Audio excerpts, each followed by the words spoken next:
as we talk about TikTok and how it's rotting brains. But TikTok would make the argument, hold on, we're not always rotting brains. Sometimes we're bringing you information you need because CNN just put up a paywall. Helping brains prosper. Yeah.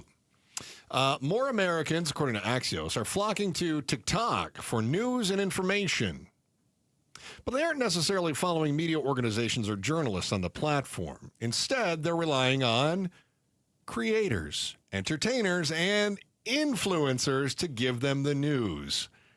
And do they question the news? No. And what could possibly go wrong? I'll give you an example. Have you seen the AI fake press conferences with NFL coaches?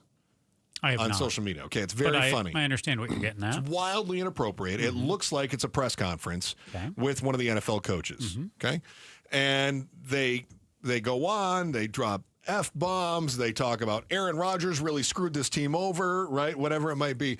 And it's funny. It's humorous. And it says on the top, created by AI. Didn't actually happen. Right. Yeah.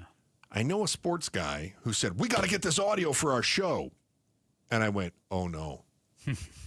It's complete misinformation. Didn't find it anywhere else. Didn't exist. Doesn't exist, right. It's not like... It's not like they opened up the San Francisco Chronicle to see what the coach of the 49ers had to say after the game. They just saw something online. They accepted it as truth, and then they said, this is great. We're going to run with it. And that's somebody in the business. Yeah. Now, imagine if you're not even in the business. Imagine if you're just a casual scrolling through my sports feed and I run across this kind of thing. And you're ignoring the fact that it says created whole cloth by AI, people want to believe things. And that's the key to misinformation. Give someone something that they want to believe. You and I talked to Secretary of State Fontes a number of months ago about this. And you'll remember the AI that he was generating with himself and that the Secretary of State's office had worked on. You bring up the NFL example, and I almost was going to say to you, well, it's not real. But you have this debate then of, well, it's created, it does really exist, but it didn't actually happen. That coach didn't actually say those things. Adrian Fontes didn't actually say those things that were in that sample. AI did it. Yeah. So how do we trust these things? And this is one of the concerns that I have, and I don't know what the solution is to this. So I jokingly talked about CNN instituting their paywall. A number of other news organizations have instituted a paywall.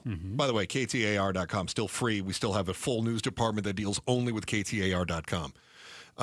But as more and more of these institutions look for ways to fund their newsrooms, and they turn to these paywalls, people are going to seek free information. They're going to get it online, and it's not good information. They're also going to flock to the stuff they like, content creators. Oh, well, I use that product, or I love to see what they come up with, or the TV show they're on, or the whatever it may be. So you want to like them. So we're putting entertainment value over credibility. Not you and I, but society. In some cases. See, news is only as valuable as it is credible. What would Cronkite say about this? I don't know. He's dead. Or... So he wouldn't say much. Or is he?